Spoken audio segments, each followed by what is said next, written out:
When Anakin Skywalker finally reunited with his mother for the first time since he left Tatooine, only for her to die in his arms, it would cause Anakin Skywalker to inflict all his rage and anger upon the Tusken Raiders, starting his path toward his eventual fall to the dark side and becoming the Sith Lord Darth Vader. Over the years since the prequel's release, many fans have criticized Padmé's reaction to Anakin admitting that he killed the entire Tusken camp, including the women and children.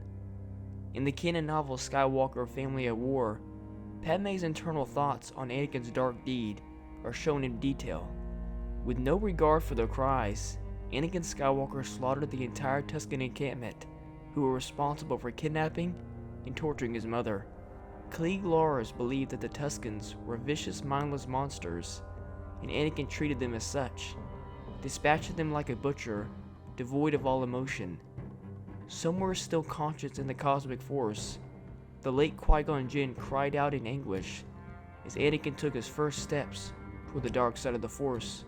The ramifications of this brutal event will be felt for years to come, a trauma passed down in 2 generations of Skywalkers not yet born. When Anakin returned to the Lars homestead, he was a changed man. The shock of losing his mother immediately after finding her again, and the horrible truth of what he had done in his anger, made him physically ill. He found that Jedi teachings were useless in helping him regain the control he so desperately craved, so he instead focused on something insignificant that could be fixed.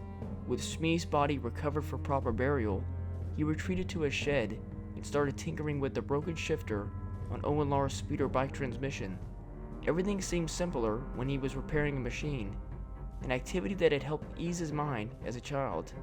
Engrossed in the task, a sense of calm and clarity took hold for the first time since he had heard Klieg's story of his mother's abduction.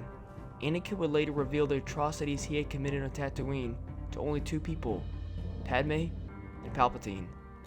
But little did Anakin know the tremor that rippled through the Force that day was felt by some of the most powerful Force wielders in the Jedi Temple.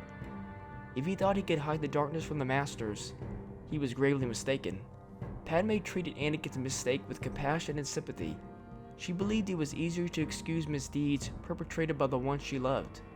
Troubled as she was by the massacre of the Tusken Raiders, she could see that this act did not define Anakin's character, but was the result of immense grief and justifiable anger. Even though Anakin Skywalker lost complete control of himself, she understood. While the ways of the Jedi aimed to have the utmost restraint, Padme knew some sorrows were just too great to ignore.